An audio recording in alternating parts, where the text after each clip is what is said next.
En direct du Salon international de l'agriculture, depuis le stand de la coopération agricole, Agriculture et territoire, Jean-Marie Bordry. L'agriculture, les territoires et la transmission entre les générations. On va parler d'agriculture au moins jusqu'à 11h sur Sud Radio. On est toujours dans le hall 4 en direct du stand de la coopération agricole. Alors bienvenue à vous si vous nous rejoignez. On est ravis de vous accompagner. On est ravis de faire la fête de l'agriculture toute la semaine d'ailleurs. Sud Radio y sera, Patrick Roget y sera, Cécile de Ménibus sera là aussi, Jean-Jacques Bourdin sera là. Toute la famille de Sud Radio va passer un moment ou un autre dans cette plus grande ferme du monde où vous êtes des centaines de milliers à être attendus pour venir célébrer nos agriculteurs. Tout de suite, tiens, on va parler de deux générations différentes. Agriculture et territoire, Jean-Marie Bordry. On avait décidé de parler de l'agriculture loin des clichés, parce que Dieu sait s'il y en a quand on n'est pas agriculteur. Et c'est pour ça qu'on était ravis et qu'on est toujours ravis d'accueillir Thierry Baillet. Bonjour. Bonjour. Bienvenue sur Sud Radio. Alors votre métier, vous, polyculteur, éleveur, vous avez une pension de chevaux? Oui, tout à fait. Vous êtes à Los en Goël. Est-ce que je l'ai bien prononcé? Los en Goël, oui, tout à fait. Los en Goël, dans les Hauts-de-France. Exploitation de 150 hectares avec votre épouse et votre fils. Vous faites aussi des pommes de terre, des betteraves, des carottes, des du blé, des pois cultivés en partie bio. Vous êtes par ailleurs youtubeur. Oui. Thierry, agriculteur d'aujourd'hui. Vous avez plus de 110 000 abonnés où vous racontez votre quotidien. Pourquoi vous avez eu ce déclic? Vous allez nous le raconter. Mais j'ai dit, on est deux générations ici. On a un champion on avait promis que vous viendriez. On est très content que vous soyez là. Oui, moi aussi je suis très content de... Bienvenue. Merci. Anthony Rispal, mesdames et messieurs, c'est le meilleur jeune berger de France 2025 quand même. Bravo à vous. Merci. Rapprochez-vous du micro. N'ayez pas peur, franchement, vous avez remporté ce tournoi. C'était les Olympiades hier. Voilà, hier, ouais. Vous êtes d'où? Je suis du Nord-Cantal, région, après mon lycée dans la région Occitanie. Ouais. C'est ma première participation. C'est votre première participation, vous arrivez, vous faites mouche, comme ça, voilà, tranquille, ouais. Normal. Qu'est-ce qui fait que vous avez gagné? Je sais pas, d'être sûrement premier devant tout le monde, mais ouais. Je voyais pas du tout la victoire. Vous y attendiez pas? Non, pas du tout. Et vous avez remporté les épreuves petit à petit. Alors il y en avait beaucoup des épreuves, on peut rappeler les Olympiades, c'est technique? C'est assez technique, ouais. Il y a surtout de la théorie et beaucoup de pratique après derrière. La théorie, tiens, la question la plus piège que vous ayez eue, c'était quoi? Je sais plus, la largeur d'un couloir d'alimentation en brebis minimum. Et c'est quoi du coup la largeur d'un couloir d'alimentation? C'est 3 mètres. Mais 3 mètres exactement, pas sûr. C'est technique, hein, c'est quand même très concret. Bon, manifestement vous en êtes bien sorti puisque vous avez gagné. Comment s'appelle votre chien? Parce que si vous êtes berger, j'imagine que vous avez un chien de berger. Et non, je n'ai pas de chien de berger. Vous n'avez pas de chien? Vous avez fait comment alors? Mais non, c'est des épreuves, on doit faire peser d'agneaux, tri de brebis, ouais. Il n'y a pas de chien. Et chez vous dans le Nord-Cantal, en tout cas, vous n'en avez pas, vous n'en avez pas besoin. On travaille pas avec des chiens. J'ai dit agriculture loin des clichés, vous voyez, moi-même j'en ai, donc on est là pour se guérir précisément. Vous avez quel âge? J'ai 20 ans. 20 ans, vous vous lancez. Oui. Avec enthousiasme en tout cas. Qu'est-ce qu'on peut dire à un jeune de 20 ans, Thierry Baillet, qui vient de décrocher un titre pareil et qui débute tout de suite sa carrière? Eh ben c'est très bien. Voilà, il a montré aussi, expliqué que c'était un métier technique. Ça, il faut pas l'oublier. C'est pas non plus, on n'acquiert pas ça. Voilà, c'est beaucoup de temps, j'imagine. C'est beaucoup de travail. Ben là, ça fait 3 ans que je suis dans la filière ovine, ouais. Et pour autant, voilà, tout le monde peut aussi s'y mettre. Et c'est des métiers qui sont super agréables et que les jeunes aiment bien parce qu'il y a un vrai sens dans nos métiers agricoles. Oui, surtout là, voilà, et surtout d'avoir ce concours. Je trouve que c'est vachement enrichissant. Quoi. Bon, vous allez rentrer quand dans le Nord-Cantal? Normalement ce soir. Ce soir, il y a une fête qui est prévue? Oui, normalement. Avec tout le monde, oui. Le lycée, j'imagine, la famille, oui. Les amis, les proches. Bon, on a deux générations ici sur le plateau de Sud Radio dans le centre de la coopération agricole. On a aussi deux régions, les Hauts-de-France et le Nord-Cantal. Et pourtant, vous parlez le même langage, Thierry Baillet.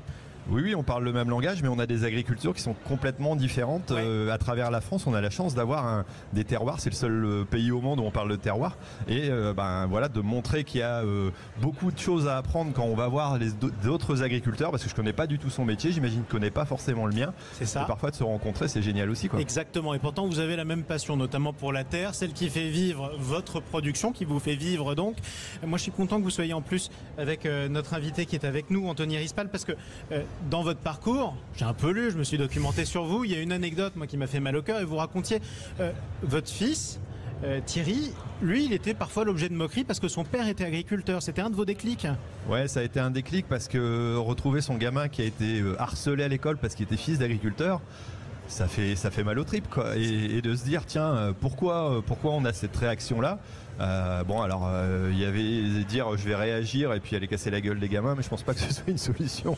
On passe tous par là, puis après on se retient parce que ça sert à rien. Ça sert à rien, mais de dire je vais expliquer mon métier tout simplement en montrant la réalité, et c'est là où j'ai démarré sur YouTube. À l'époque, il n'y avait pas beaucoup de monde qui faisait ça, et quelque part de dire voilà, on a un métier qui est responsable et on le vit dans un cadre extraordinaire, et ça fonctionne très bien. On a énormément de monde qui nous regarde sur les réseaux, quoi. Et puis on a un métier moderne aussi. Alors si vous avez 116 000 abonnés, j'espère que vous en aurez encore plus bientôt sur Sud Radio, grâce aussi après votre passage sur Sud Radio, c'est que ça attire justement. Vous avez été l'objet de moquerie ou pas, Anthony Rispan? Non, jamais, non. Après, au niveau du Cantal, il y a vachement d'éleveurs, et j'ai toujours été dans des classes avec des fils d'éleveurs. C'est plus dangereux de se moquer des agriculteurs dans le Cantal, parce que globalement, la moitié des gens que vous croisez, ils le sont, non? Voilà, tous les copains, c'est des fils d'agriculteurs, oui. Ouais, non, mais zone plus rurale, donc forcément qui connaît mieux le métier, qui voit la réalité. Alors que nous, moi je suis dans le bassin minier, zone plus urbaine, et les gens ne connaissent pas la réalité de notre métier, quoi. Et c'est d'autant plus cruel ce que vous racontez, Thierry, que concrètement en France, on a tous été à l'école, on a tous eu les mêmes bouquins d'histoire. On est au moins 98 ou 99% à descendre d'au moins un agriculteur. On était tous du tiers d'État à l'origine. Oui, on vient de ce monde-là. Malheureusement, les relations se sont perdues. Il y a des gens qui ont plus de grands-pères, de grands-oncles agriculteurs. Moi, c'est pour ça que j'ai développé aussi l'application danslespods.fr, pour pouvoir justement faire revenir les gens dans les fermes et découvrir ce que c'est que l'agriculture. Parce qu'on ne sait plus ce qu'on mange aujourd'hui. Exactement, on ne sait plus d'où ça vient. On a l'impression qu'on achète un produit, qu'on le prend dans un rayon et que ça vient d'une industrie. Il y a des gamins qui savent pas qu'une brique de lait, ça vient forcément d'une vache. Et pour eux, presque. Bon, on n'est pas américain quand même, on est français. Oui, mais je pense que dans certains coins, on peut se poser la question. Vous êtes d'accord ou pas, Anthony Rispan? Oui, je pense qu'il y a certaines personnes qui ne savent pas, qui connaissent pas le métier du tout. Alors comment vous faites, vous, meilleur berger de France, pour le transmettre et l'expliquer, ce métier? Pour l'instant, j'ai jamais eu trop l'opportunité de l'expliquer, mais vous avez plus le choix, vous êtes champion maintenant, donc il va ouvrir ses réseaux sociaux et puis l'expliquer, montrer comment il fait pour donner envie à d'autres de le faire. Oui, exactement. Le plus simple, c'est de montrer comment on fait. De montrer justement la réalité du travail. Qu'est-ce que vous dites aux jeunes qui voudraient se lancer? Mais de se lancer, d'y aller. Et pourquoi? Parce que moi je trouve que c'est une super filière, c'est un super beau boulot. Après moi c'est aussi une passion, quoi. Mais ça s'entend. Je pense, on ne devient pas champion sans passion, ça paraît difficile. Oui, c'est des métiers de passion, mais qui ont aussi beaucoup de sens et qui plaisent à ces jeunes générations qui en cherchent justement du sens. Oui. Alors les clichés sur l'agriculture, on en parle avec vous, notamment Thierry Baillet, je le rappelle, chaîne YouTube Thierry, agriculteur d'aujourd'hui. Qu'est-ce qu'il faut abandonner comme cliché débile sur l'agriculture? Ah, mais il y en a des quantités. Je pense que chacun, en fonction du vécu qu'il peut avoir, en a. Mais c'est vrai que pour moi, le meilleur moyen, c'est de rencontrer, d'aller voir des agriculteurs et d'aller discuter, d'aller leur poser des questions.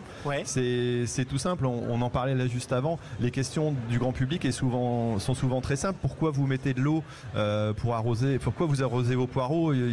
Parce qu'ils ont la besoin. réponse paraît évidente, pourtant. Oui. Mais ils posent quand même la question. Donc voilà, c'est des choses. Et si on leur explique pas ce qu'on fait, pourquoi on sort avec un tonneau à traiter, pourquoi on soigne nos plantes, on soigne nos animaux, pourquoi on les surveille, comment on les cajole et comment on s'en occupe, pourquoi le loup c'est compliqué dans certaines régions et on a du mal à cohabiter avec, il faut arriver à le faire comprendre, parce que sinon le grand public dit pourtant c'est naturel, et puis voilà, mais la nature est pas aussi évidente que ça. Et la nature est parfois cruelle aussi. Vous êtes tous bien placés pour le savoir. Vous avez des problèmes avec le loup dans le Cantal ou pas dans le Cantal, vous? Oui, on est en zone de présence. Exactement, ça veut dire qu'il y a eu des attaques ou pas? Il y a eu des attaques, oui. Chez vous, par exemple? Non, des gens que vous connaissez? Oui, plus haut dans les montagnes, oui. Effectivement, avec beaucoup de dégâts. En plus, on est sur une zone plutôt montagneuse quand même. Donc, et ça vous inquiète. Donc, qu'est-ce que vous... Oui, parce que moi, je vois en étant jeune et dans le futur, c'est sûr, j'y serai confronté, quoi. Alors, on est sur Sud Radio, on se parle tous. Vous avez des gens de la ville qui vous écoutent, des gens de la campagne, des gens de la banlieue, des gens de la zone périurbaine. Qu'est-ce que vous dites à ceux qui ne comprennent pas que les éleveurs, par exemple, les bergers, soient hostiles aux loups? Eh bien, parce que déjà, c'est nos animaux, on les aime, et ça fait quand même une grosse perte de perdre des animaux. Après, il a été éradiqué, il est revenu, mais je pense qu'il va falloir qu'on vive avec, on sera obligé. Oui, effectivement. Puis d'ailleurs, c'est possible de vivre avec le retour du loup ou pas pour vous? Oui, je pense. De toute façon, on sera obligé, je pense, fièrement. C'est ce qui a continué en Italie pendant des décennies, d'ailleurs, c'est vrai. Après, il faut prendre les moyens et donner les moyens aux éleveurs de pouvoir le gérer, voir le contrôler. Oui, pouvoir au moins se défendre. Voilà. au moins se protéger. Bon, vous n'avez pas ce problème encore dans les Hauts-de-France? Non, mais par contre, on voit le sanglier parfois qui approche aussi les villes. Alors nous, on n'en a pas encore tellement dans notre secteur, mais c'est là où on se rend compte que les animaux sauvages, a priori, peuvent devenir gênants aussi, même dans des jardins maintenant, parce qu'ils se rapprochent de plus en plus. Nous, ça fait des dégâts énormes et on se rend compte que vouloir sauvegarder, j'allais dire sans réfléchir, tout animal qui peut être nuisible pour nous. On a les problèmes de confinement avec les volailles, problèmes de maladies. Ça montre que notre métier il est compliqué, il est pas toujours facile et on doit composer avec la nature, avec le vivant, quoi. Alors si quelqu'un vient au Salon de l'Agriculture cette semaine, ce sera ma dernière question, Thierry Baillet, pour découvrir pour la première fois l'agriculture, le monde de l'agriculture, qu'est-ce que vous voulez en premier qu'il retienne ? Qu'il aille voir un éleveur ou un producteur puis qu'il aille discuter avec pour poser ses questions. Je pense que ce serait le meilleur moyen pour lui de découvrir réellement et d'avoir une réponse à ses questions. Faut pas hésiter, il y a plein d'éleveurs, il y a plein d'agriculteurs ici ou de personnes qui peuvent N'hésitez pas à aller voir les gens et puis discuter avec, quoi. Vous êtes là toute la semaine ? Moi je suis là toute la semaine. Où est-ce qu'on vous trouve ? Alors moi je suis au stand du co-farming, donc et puis aussi à Pro une partie du temps, puis après à droite à gauche et on peut me retrouver aussi sur danslesbottes.fr pour retrouver aussi d'autres agriculteurs pour discuter à côté de chez vous, pourquoi pas. Danslesbottes.fr et puis la chaîne YouTube Thierry Agriculteur d'aujourd'hui. Merci de passer sur Sud Radio. Merci à vous de m'avoir accueilli. Bon salon de l'agriculture, bon retour à vous aussi, Anthony Rispal. Encore bravo. Et merci. Meilleur jeune berger de France 2025. Vous rentrez où ce soir ? À la maison. C'est où la maison ? Dans le Lot, je pense, pour l'instant. Dans le Lot ? Vous y allez tranquillement et ensuite le Cantal. Et après le Cantal. Et après, c'est bien, comme ça fait plusieurs fêtes. Voilà. On va dire ça. C'est allez, ça, voilà. Restez avec nous, on va se retrouver dans quelques instants. Comment le consommateur peut aider nos agriculteurs ? Comment il faut qu'on regarde ce qu'on achète et qu'on achète responsable pour que ça profite à nos agriculteurs ? On va en parler avec Nicolas Chaban, notamment, qui est entrepreneur, fondateur de la marque de lait. Vous l'avez vu, la brique de lait, c'est qui le patron ? Ça s'appelle, on en parle dans un instant. Agriculture et territoire, Jean-Marie Bordry. En direct du Salon international de l'agriculture depuis le stand de la coopération agricole. En direct du Salon international de l'agriculture depuis le stand de la coopération agricole. Agriculture et territoire, Jean-Marie Bordry. On est là jusqu'à midi sur Sud Radio, dans le hall 4 précisément du Salon de l'Agriculture, porte de Versailles à Paris. C'est la plus grande ferme du monde. On va parler de l'agriculture. On va parler aussi du rôle des consommateurs. Comment les consommateurs peuvent aider nos agriculteurs. Et tout de suite, on va parler d'une brique de lait. Agriculture et territoire, Jean-Marie Bordry. Une brique de lait qu'on commence à connaître. Alors elle est bleue, il y a marqué « Ce lait rémunère au juste prix son producteur ». Le nom de la marque, c'est qui le patron ? Marque créée par notre nouvel invité Nicolas Chaban. Bonjour. Bonjour. Bienvenue sur Sud Radio. Merci. Vous avez longuement parlé au président de la République hier dans le salon de l'agriculture, Emmanuel Macron. Vous allez nous raconter vos échanges, ce que vous vous êtes dit. Vous n'êtes pas venu seul, vous êtes venu avec un producteur. Ce producteur, c'est Régis Mingui. Bonjour. Bonjour. Bienvenue sur Sud Radio. Merci de votre invitation. Et puis bienvenue chez vous. On est sur le stand de la coopération agricole.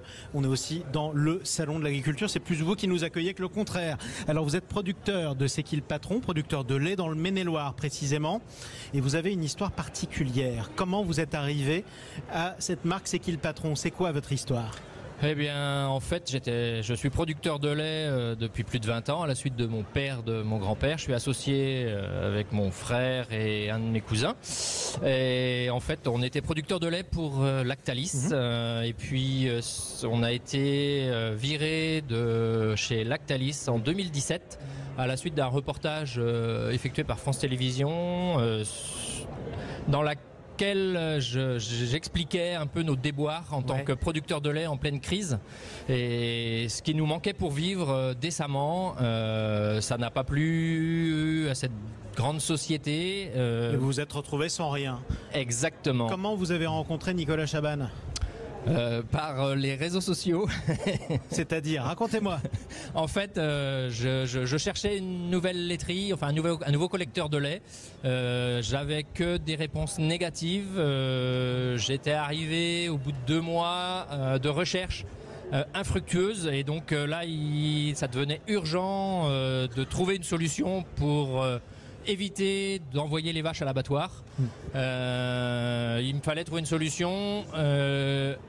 L'idée a été de diffuser, c'est se recommander comme quoi on était mis à la porte Et en fait, ça a fait tache d'huile dans ce pays. Énormément de consommateurs ont dit non mais là c'est pas possible, il faut leur venir en aide. À un moment donné, je reçois un message sur un réseau social bien connu d'un monsieur Chaban que je ne connaissais pas, que j'ignorais qui il était. Alors il a des lunettes, il est barbu, il est juste à côté de vous, Voilà. dans le studio de Sud Radio. C'est là que vous vous êtes rencontré, Nicolas Chaban. Oui. Et précisément, c'est là que vous avez trouvé une solution. Alors on va revenir sur ce qu'est cette marque, c'est qui le patron, parce qu'on commence à la connaître, la brique de lait, mais justement son principe, c'est quoi? Le principe, ce qui nous a amené vers Régis, on est des consommateurs. C'est très important d'avoir en tête il y a une coopérative de consommateurs. Il n'y a pas d'enjeu financier, donc il n'y a pas de fonds, de gens qui nous disent il faut faire de l'argent. Donc comme il n'y a pas de résultat de dividendes reversés en fin d'année, on a pu prendre le principal de l'argent qu'on générait avec les ventes pour les amener aux producteurs. Ouais. Et donc quand Régis s'est retrouvé avec 6 familles, un peu sur le côté, c'est des consommateurs de la région. Ouais. Qui m'ont appelé en disant Il y en a un qu'il faut aider. Il y en a un qui est en difficulté, c'est pas très juste qu'il se retrouve mis de côté parce qu'il a simplement dit qu'il allait pas bien. Et voilà comment, c'était une tellement incroyable histoire, on s'est retrouvés ensemble, on s'est parlé, ensuite Martial Darban, un des producteurs qui a créé l'initiative, s'est rapproché de Régis. Et leur vie est passée de, je parle sous son contrôle, mais quand même une angoisse folle où quand tu es largué par une très grande laiterie, tu ne retrouves pas de laiterie parce qu'il y a une espèce de système où on veut pas trop prendre. Il n'y en a pas beaucoup, c'est difficile. Voilà. Bon voilà, c'est jamais Et donc facile. voilà, c'est une belle histoire à la fin. Ouais, c'est une belle histoire à la fin. Ce principe, cette marque-là, c'est qui le patron? Vous l'avez longuement expliqué hier à Emmanuel Macron, le président de la République. Quels ont été vos échanges? Alors, il connaissait la démarche, il en avait parlé en 2016, mais il avait tenu à venir nous voir, nous les consommateurs, là sur le stand, on est dans le hall 1, et ces questions sont celles de tout le monde. Ok, qu'est-ce qui se passe quand on achète cette brique de lait? La meilleure des réponses, c'est de... Il y avait Régis qui était là et ça s'est passé comme ça, on le voit sur les réseaux sociaux. Ça a été de dire, écoutez, nous ça nous coûte consommateur 8 centimes de plus, voilà ce qu'il faut rajouter sur un litre de lait, hein, c'est ce qui manque aux producteurs. 8 centimes. 8 centimes. Donc moi, si j'achète votre brique, je paye 8 centimes de plus. Ouais. Et en revanche, ces 8 centimes, ils se transforment en... Voilà. Eh bien, comme j'ai dit à Emmanuel Macron hier et à sa ministre de l'Agriculture, 8 centimes pour vous, consommateurs, par litre de lait, c'est sur une exploitation comme la mienne, 70 000 euros à la fin de l'année. 70 000 euros à la fin de différence De ça chiffre paraît d'affaires. incroyable, de chiffre Et d'affaires. voilà. Ça paraît incroyable. Comment on explique que soit qu'un grain de sable comme ça puisse avoir autant d'impact, Nicolas Chaban? C'est la grande découverte de tout le monde. On regardait tous que du côté du prix le plus bas. Il faut dire une chose, on est tous... Ce qui est logique par les temps qui courent. C'est logique. Mais la petite chose qu'on n'avait pas bien en tête, c'était qu'il y a 30% de familles en France, il ne faut jamais les oublier, qui ne peuvent pas rajouter même quelques centimes par litre de lait.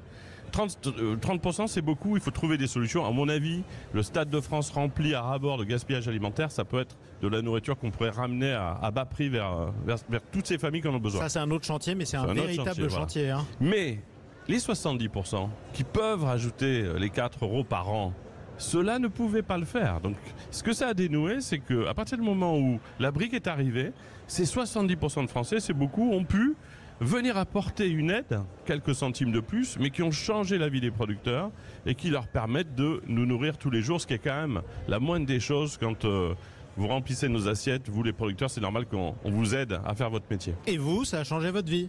Totalement, voilà, moi c'est ce que j'explique régulièrement, c'est en fait on est passé d'un système où on crevait la dalle, pour être poli. Et d'ailleurs j'en profite parce que vous êtes passé par là aussi, vous avez vécu ce que vivent ces 30% de Français qui eux sont au centime près, et précisément quand vous étiez dans cette situation, vous regardiez pas qui produisait le lait que vous achetiez. Vous l'achetiez au moins cher à l'époque, j'imagine. On faisait partie de ces gens qui, alors nous on n'achetait pas du lait. Non, voilà. Merci de me rappeler que la question est idiote. Mais tout à fait. Pas si idiote que ça. Mais complètement. Lorsqu'on faisait nos achats pour la famille, voilà, on regardait à tous les prix parce que quand vous ne virez plus de salaire, parce que votre exploitation n'est plus en mesure de vous procurer un salaire. Il n'y a que les dettes qui augmentent. Et voilà, tout à fait. Et grâce aux consommateurs français, grâce à la population française, grâce à la démarche C'est qui le patron et à son équipe. Aujourd'hui, c'est plus qu'un sourire qu'on a retrouvé. C'est une vraie joie de vivre, c'est une vraie joie de travailler et un vrai bonheur pour toutes nos familles. Puis la famille va bien, surtout vous n'êtes pas venu seul, alors elle est un peu timide, c'est normal. Elle s'appelle comment votre petite fille qui est à côté de vous? Elle s'appelle Sarah et voilà, et c'est comme ça qu'on donne aussi le goût à la ruralité à nos enfants, grâce à des démarches comme C'est qui le patron, comme tant d'autres en France, mais celle-ci, elle va vraiment dans le bon sens pour les producteurs. Et Sarah, elle veut déjà être productrice. Déjà? C'est-à-dire, ou à quel âge? C'est-à-dire que... 8 ans. 8 ans, tu veux devenir, Sarah? Tu veux faire quoi? Tu veux devenir quoi plus tard comme métier? Vétérinaire. Vétérinaire? Sur quels animaux tu veux soigner en particulier? Tous les animaux? Oui. Absolument. Et pourquoi ça te plaît? Oui. Mais c'est formidable en tout cas. Voilà, mais vous voyez, à 8 ans, elle voulait être productrice, mais c'est un très beau métier aussi, vétérinaire.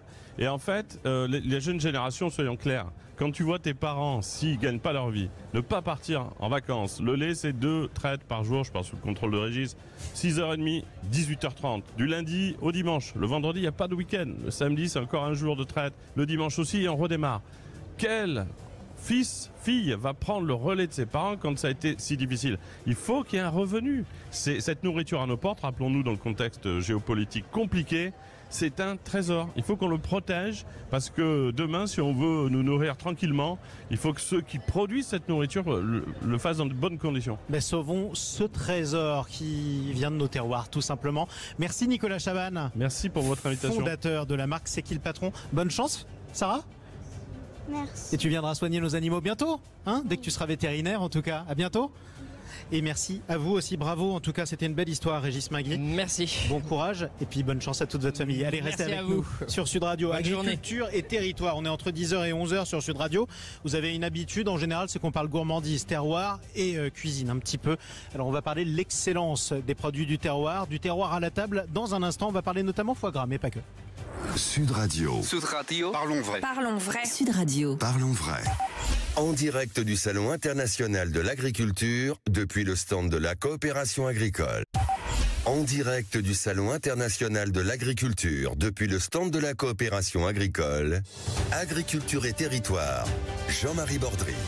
On a dit agriculture et territoire, on pourrait dire agriculture et terroir. On est dans la plus grande ferme du monde, les amis, dans le hall 4 du salon de l'agriculture. On est ensemble jusqu'à midi sur Sud Radio. Dans une demi-heure, vous retrouverez Alexandre Devecchio pour En toute vérité. On parlera de l'avenir de l'agriculture.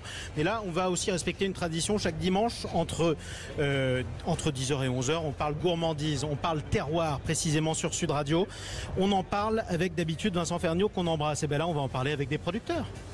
Agriculture et territoire. Jean-Marie Bordry. Du terroir à l'assiette. C'est comme ça qu'on a décidé d'appeler cette séquence parce qu'elle est très importante. L'excellence agricole du terroir à la table. Françoise Roch, bonjour. Bienvenue sur Sud Radio. Vous êtes productrice de pommes, de prunes et de raisins de table. C'est précisément du Chasselas. On est d'accord? Exactement. À Moissac, c'est dans le Tarn-et-Garonne. On est aussi avec Françoise Dirat. Bonjour. Bonjour.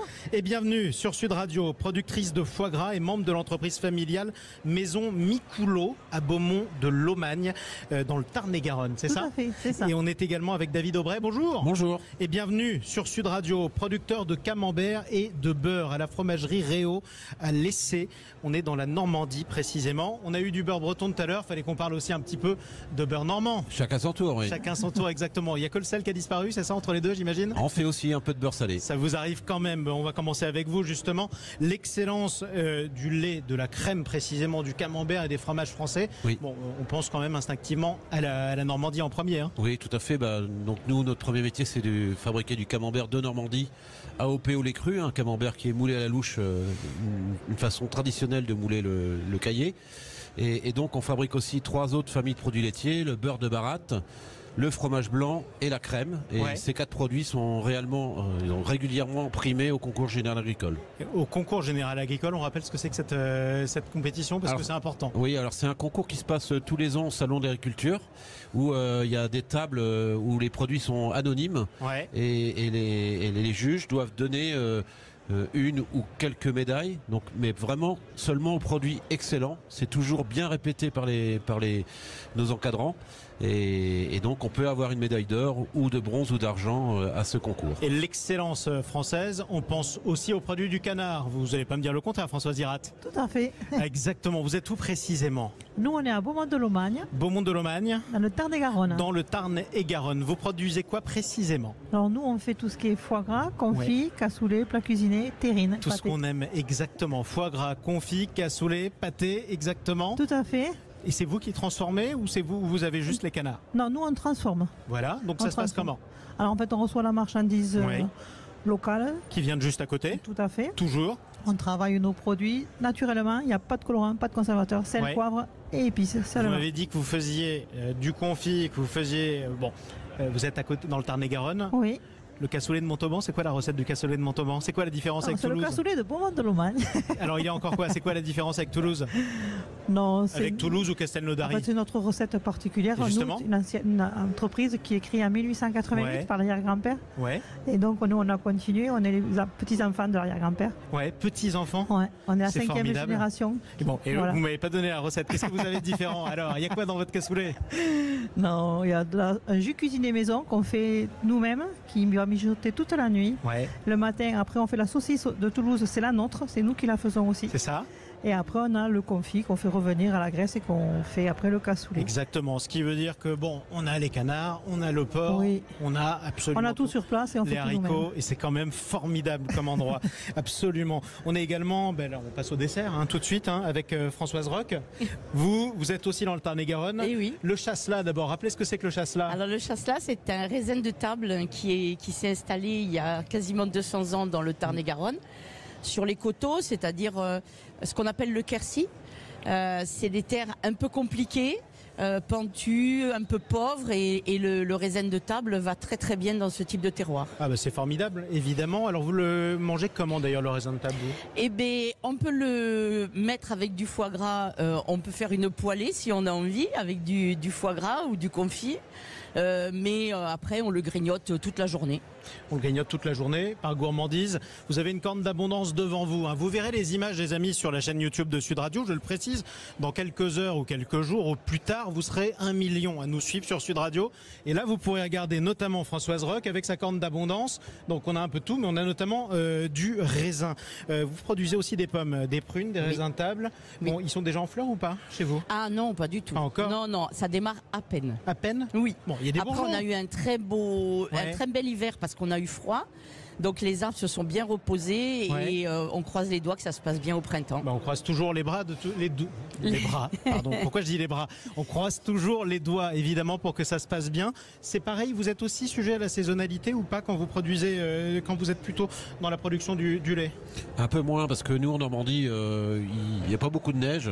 Donc on a de l'herbe pratiquement les 12 mois de l'année. Bon, c'est vraiment les 2 mois de décembre et janvier où les vaches restent à l'étable. Mais dès que le soleil est là, les vaches vont pâturer en journée, par exemple, en février-mars. Bon, dans une très belle région, en plus, la Normandie, il faut le rappeler quand même. Vous êtes où précisément? Nous, on a laissé dans la Manche, on est à 5 km de la mer, 5 km de Pirou. Donc on a vraiment un temps qui est très doux. Même l'été quand il fait chaud, chez nous il fait doux. C'est ça, c'est tout vert. On voit toujours la carte de la Manche où Cherbourg est toujours une ville assez froide l'été. Ou fraîche, ça dépend comment on voit les choses. C'est ça, exactement. Bon, c'est pas tout à fait la même température que dans le Tarn-et-Garonne, j'imagine. Pas du tout. Non, il faisait combien chez vous là ce matin? Il faisait peut-être une dizaine de degrés. Bon, et chez vous, il faisait combien dans le Tarn-et-Garonne, Françoise Dirat? On veut à peu près pareil. Pour cette fois-ci, c'était pareil. Mais c'est l'été. Vous voyez, mais c'est l'été, la différence. Exactement. Vous êtes. Est-ce que vous êtes sujette aussi à la saisonnalité, au risque des saisons ou pas? Oui, nous déjà on essaye de moins produire le maximum.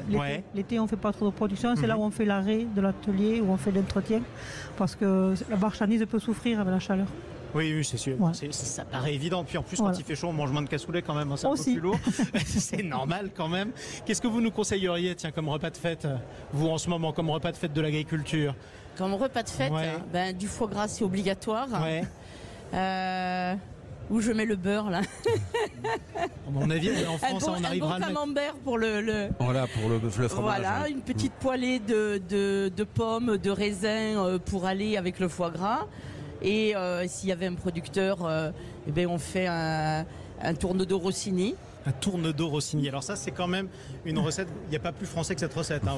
C'est difficile. Vous allez me rappeler ce que c'est qu'un tourne-dos Rossini? Donc c'est du filet de bœuf. Ouais. Que l'on poêle et on poêle le foie gras et on met du foie gras sur du filet de bœuf et c'est extraordinaire. C'est extraordinaire, on peut même l'accompagner d'ailleurs en toute modération évidemment avec un bon vin j'imagine. Vous ce serait quoi votre repas du terroir typique pour vous? Typique normand? Ouais. Écoutez, on va commencer avec un peu d'andouille et de pour l'évêque avec donc de vire pour l'andouille j'imagine si vous êtes normand. Exactement, l'andouille de vire. Donc il se marie très bien, le pont l'évêque et l'andouille se marient très bien avec du pain et du beurre. Et ensuite une bonne poule normande à la crème avec du poireau et des carottes de créance.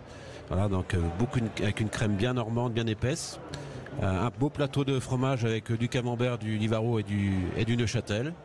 Et puis on finit avec de la torgoule. Et de la torgoule, ça c'est très bien aussi. C'est comme un riz, c'est comme un riz au lait, mais non, pas tout à fait. Alors c'est un riz au lait qui est cuit à température très longtemps. Aussi longtemps que le cassoulet presque. C'est à peu près pareil, ouais. C'est ça, exactement. On l'oublie dans le four en fait. On l'oublie dans le four, tellement que le riz a fondu. Et qu'est-ce qu'on a avec? On a aussi un peu de cannelle? Oui, alors ça dépend des recettes. Il y en a qui n'aiment pas la cannelle, donc ils n'en mettent pas. Un peu de vanille. Mais traditionnellement, on mettait de la cannelle. Traditionnellement, on en mettait, on avait raison. De toute façon, on a toujours raison de se faire plaisir. Merci d'être venu transmettre votre passion. On peut vous retrouver dans quel stand, vous? Alors nous on est au stand fromage de Normandie AOP au hall 1 avec la race normande, avec nos vaches normandes qui donnent du lait très riche. On rappelle comment on choisit bien son camembert parce que j'en trouve partout du camembert dans les étals, mais le meilleur c'est... Alors il faut qu'il y ait l'appellation d'origine protégée, le sigle jaune et orange, ça c'est très important. Et après on choisit l'affinage selon... Alors si vous aimez le fromage très affiné, il faut qu'on soit près de la date. Oui, près de la date tout simplement. Bon merci beaucoup aussi à vous Françoise Dirat. Oui. On vous trouve où? Alors nous on est sur le hall 3, allée A, stand 162. Bon c'est formidable. Voilà. Tous les produits Miculo, on est d'accord? Et cette année on a eu une médaille au concours général agricole hier sur la rillette. Vous l'avez eu sur la rillette au foie gras. Parlez-moi de la rillette au foie gras. Félicitations. C'est 100% canard. Ouais. C'est des viandes de canard mélangées avec du foie gras. Et après, on met un morceau de foie gras entier à l'intérieur. Au cas où ça viendrait à manquer. Voilà. Exactement, c'est pour ça qu'on a quand même un terroir merveilleux. Merci beaucoup. C'est nous qui vous remercions. Bravo à vous quand même. Vous avez gagné les Jeux Olympiques de l'agriculture, en quelque sorte. Ouais, on est content. Il y a de quoi être content quand même. Merci à vous également, Françoise Roch. Merci beaucoup. À bientôt. À bientôt. On n'oublie pas les pommes, les prunes, le raisin de table. Exactement. Et le chasselas. Allez, restez avec nous sur Sud Radio. Tiens, dans quelques instants, on va retrouver quelqu'un dans quelques minutes chez qui vos produits arrivent assez facilement d'ailleurs, puisque c'est le président du marché de Rungis. Le ventre de Paris, le plus gros marché du monde, en tout cas d'Europe. C'est mon plus gros client. C'est votre plus gros client, mais ça tombe très bien. Stéphane Layani sera avec nous dans quelques instants. On va parler du lien aussi entre la campagne et la ville, parce qu'il ne faut pas couper le cordon ombilical. Il n'y a pas de raison que vous nous serviez seulement à nous nourrir dans la ville. Donc ça, on va en parler avec notre invité aussi, Éric Delachesnay, qui est journaliste. Et puis on va vous parler de l'avenir de l'agriculture. Il y a un dossier en partenariat avec Sud Radio dans Marianne sur l'avenir de l'agriculture. Quelle agriculture pour demain? On en parlera avec un journaliste de Marianne et le président des jeunes agriculteurs. A tout de suite sur Sud Radio. Agriculture et territoire, Jean-Marie Bordry. En direct du Salon international de l'agriculture depuis le stand de la coopération agricole. En direct du Salon international de l'agriculture depuis le stand de la coopération agricole. Agriculture et territoire, Jean-Marie Bordry. La plus grande ferme du monde, elle est sur Sud Radio. En tout cas, Sud Radio est plutôt dans la plus grande ferme du monde. On est dans le hall 4 précisément du Salon de l'agriculture. On est là au moins jusqu'à midi puisque dans 20 minutes, Alexandre Devecchio nous rejoindra pour En toute vérité. On va continuer à parler de l'avenir de l'agriculture. On en parle aussi avec tous nos invités qui nous rejoignent sur Sud Radio. On est ravis d'accueillir Éric Delachesnay qui est journaliste au Figaro. Bonjour. Bonjour. Et bienvenue sur Sud Radio. Vous avez rejoint un cercle qui s'appelle le Cercle de la Campagne. Oui, tout à fait. Et vous allez nous parler de son objectif dans quelques instants. On va en parler également avec Éric Layani qui nous rejoint. Stéphane Layani, pardonnez-moi, excusez-moi, c'est la fin de l'émission, qui est le président du marché international de Rungis. À peu près tous les agriculteurs que vous croisez ici envoient leurs produits chez Stéphane Layani et c'est pour ça qu'on était content de le recevoir. On parle de l'avenir de l'agriculture également avec nos confrères de Marianne. Dossier spécial dans Marianne cette semaine en partenariat avec Sud Radio. On en parle avec Frédéric Denet. Bonjour. Bonjour. Bienvenue sur Sud Radio, journaliste à Marianne, spécialiste des questions environnementales. Ça tombe bien, les deux sont complètement imbriqués. L'avenir de l'agriculture dans ce dossier, on va découvrir notamment en 2 mots on en parle dans un instant avec vous. Bon, il y a 10 mots, 10 solutions contre le suicide, l'appauvrissement, l'amélioration des prix, etc. Et c'est une thématique qui sera là aussi pour parler à notre dernier invité, qui est Pierrick Aurel. Bonjour. Bonjour. Président des jeunes agriculteurs. Bon, c'est avec vous qu'il fallait parler de l'avenir de l'agriculture, puisque vous représentez l'avenir. En tout cas, vos adhérents représentent l'avenir. En termes de génération, vous nous parlerez de vos solutions. Mais avant ça, le lien entre la campagne et la ville. Agriculture et territoire, Jean-Marie Bordry. Éric Delachesnay, journaliste au Figaro, vous avez rejoint ce cercle de la campagne. Concrètement, l'objectif de ce cercle en quelques mots?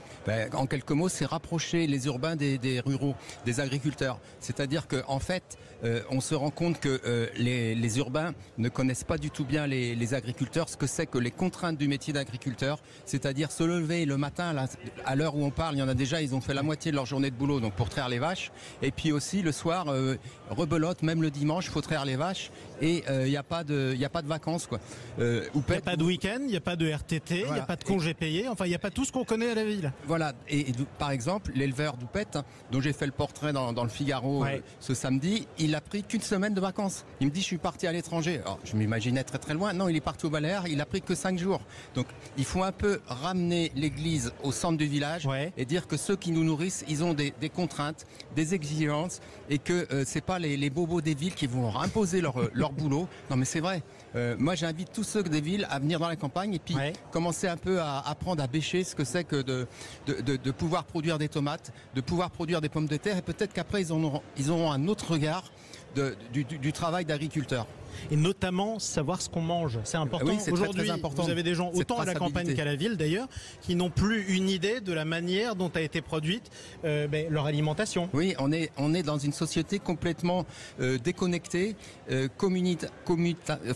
qui vit en communauté sans savoir ce que c'est. On est tous en vase clos.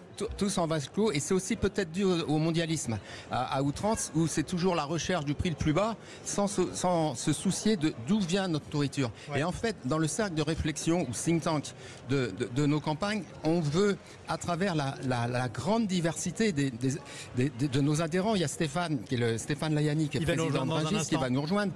Il y a Christiane Lambert, l'ancienne présidente de la FNSEA, qui sait ce que c'est que produire, parce qu'elle a une ferme que j'ai visitée, on est voisins en Maine-et-Loire.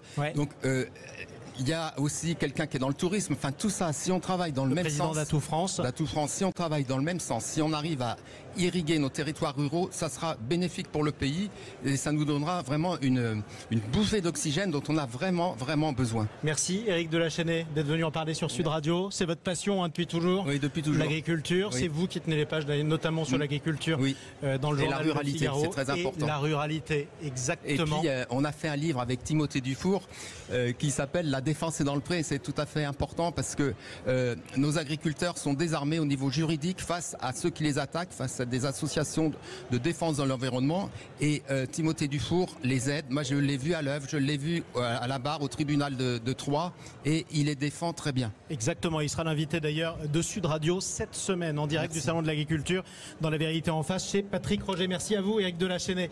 On va accueillir dans un instant Stéphane Layani, le président du marché international de Rungis, mais parlons de ces 10 solutions, ce dossier en partenariat Marianne et Sud Radio, 10 solutions pour protéger nos agriculteurs. Pourquoi protéger? Parce qu'aujourd'hui, il y a danger d'abord. Il y a danger que cette population disparaisse, il y a danger que les éleveurs disparaissent, il y a danger que les agriculteurs continuent à être invisibles dans la société parce qu'ils le sont. Danger que les agriculteurs se replient trop sur eux-mêmes justement par le constat effarant que les gens ne s'intéressent pas à eux, en particulier les politiques. Et pour rejoindre les propos de mon confrère du Figaro, oui, une des solutions c'est de s'ouvrir, une des solutions c'est le dialogue. Or la France n'est pas un pays de dialogue, les agriculteurs sont finalement assez coupés du reste de la population, y compris de la ruralité. Mais on est un pays de confrontation historiquement depuis toujours. On est un pays manichéen, on est un pays où il faut se foutre sur la gueule, où on est un pays où les agriculteurs se retrouvent isolés en leur propre territoire.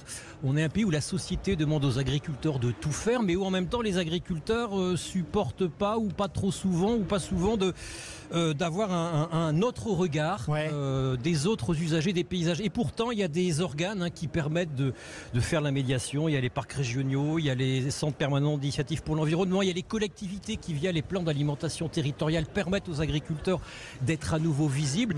C'est vraiment ce qui manque. Moi, je suis assez effaré, je voyage beaucoup en France. Personne ne connaît les agriculteurs et donc les agriculteurs restent dans leurs fermes et ont peur que s'ils en sortent, ils se fassent attaquer. Donc ils sont dans une citadelle assiégée. Tiens, vous parlez d'un aspect qui est quand même assez nouveau, le dénigrement des influenceurs. Ça a un vrai impact sur l'image de l'agriculture aujourd'hui ?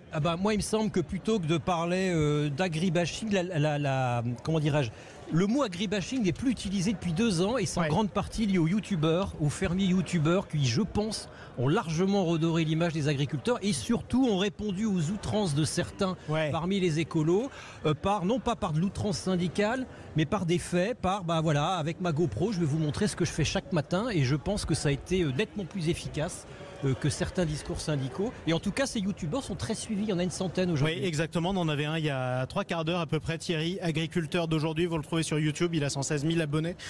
On accueille aussi notre invité Pierrick Orel, président des jeunes agriculteurs. Dans tout ce que vient de dire Frédéric Denay de Marianne, vous vous êtes reconnu ? Oui, en partie, mais néanmoins, on ne le partage pas vraiment. En tout cas, c'est notre approche qu'on a nous. C'est-à-dire que on sait qu'on a un défi démographique qui est face à nous avec un vieillissement de la population agricole. Et si en fait on continue à dire que socialement c'est un métier qui n'est pas acceptable, on n'attirera personne. Et donc en fait la vérité m'oblige à vous dire que le président de Jeunes Agriculteurs que je suis, qui est avant tout un agriculteur sur sa ferme, part en vacances. Vous êtes où d'ailleurs ? Je suis agriculteur éleveur dans les Alpes de Haute-Provence en GAEC et donc éleveur de vaches à viande. Et donc en fait l'honnêteté m'oblige à vous dire que je suis parti cette année en vacances dans les îles et au ski. Donc je m'intègre pleinement à finalement une société. Mais oui, ça va. Et il faut le dire, il y a des projets qui marchent, il y a des projets qui vont bien et on a besoin de les valoriser, de les dire parce qu'on a besoin de relever tout ça. On a besoin aussi de casser ces clichés qui sont ancrés et on le voit quand on a des initiatives comme les youtubeurs, on arrive à renverser des codes et des clichés qui s'installent et qui nous font mal. Comment on réconcilie les deux justement ? Parce qu'il y a le cliché effectivement de l'agriculteur qui n'a pas de week-end, qui n'a pas de vacances, qui n'a pas de RTT, je le disais avant. Et qui est forcément pauvre. Et ça, ils existent aussi, ceux-là, et il y a celui comme vous qui arrive à trouver un mode de vie florissant. Exactement. En fait, notre but, nous, syndicalement, c'est de s'appuyer sur ceux qui fonctionnent, sur les filières qui réussissent pour tracter ceux qui sont un peu plus dans la difficulté. On a besoin d'accompagner tout le monde, on a besoin de tirer tout le monde vers le haut. Et donc on a un gros défi là parce que on a ce changement climatique qui vient pressuriser encore un peu plus la profession, ce problème politique qu'on voit là dans le pays depuis un petit moment qui donne aussi peu de perspectives. Et donc en fait notre rôle à nous c'est de coordonner ça, c'est de redonner de la visibilité avec des outils tels que sont les plans et contrats d'avenir qu'on porte chez JA pour donner de la visibilité, pour s'installer et pour en fait être un peu serein parce que sinon, je le redis, on n'attirera personne et on aura tous perdu notre souveraineté alimentaire malgré tous les efforts qui sont faits par tout le monde autour de notre filière agricole. Donc restez serein, restez optimiste. Stéphane Layani est avec nous. Bonjour. Bonjour. Bon, vous êtes le client d'à peu près les 3/4 des agriculteurs qui passent ici. Vous êtes le président du marché international de Rungis. Précisément, c'est le ventre de Paris, c'est le ventre de la France. Hein. Oui, et c'est aussi le marché des agriculteurs. C'est une chose que les gens ne savent pas. C'est qu'on a plus de 400 agriculteurs sur le marché de Rungis, sur 1200. On a toutes les grandes coopératives. On a des petits producteurs d'Île-de-France qui vendent tous les jours, des carottes, des navets, des salades, des tomates, des fraises. Il y a tout sur le marché de Rungis et il y a aussi la fleur. Il ne faut jamais oublier l'horticulture, qui est une activité extrêmement importante et qu'on soutient. Bon, alors, cette année, on a fêté les 20 ans du carreau des producteurs avec comme parrain Guillaume Canet. Ça a été une fiesta pas possible. Et moi, je pense, comme Pierrick, qu'il faut positiver. Il faut enfin positiver. Le Fernand Reynaud, ça a eu payé, mais ça paye plus. C'était un bon sketch hein, quand même. Oui, mais c'est les années 50. On est en l'an 2020. Et donc clairement 25. Et donc clairement, moi je pense qu'il faut redonner de la fierté aux agriculteurs. On ne méconnaît pas les difficultés de trésorerie, les cataclysmes naturels, les problèmes de simplification. On les connaît, on est derrière eux, on les soutient. Mais maintenant, moi je pense qu'il faut redonner une fierté parce que si on ne redonne pas de fierté aux agriculteurs, eh bien il n'y aura pas d'attractivité. Et si les jeunes ne rentrent pas, c'est bien ce que je crains moi à Rungis. Mon problème problème, c'est pas de ne pas avoir de produits français, c'est qu'on les produit plus, on les produit moins. Il y avait 400 000 tonnes de fruits à noyaux dans les années 2000, il y en a 200 000. C'est passé où?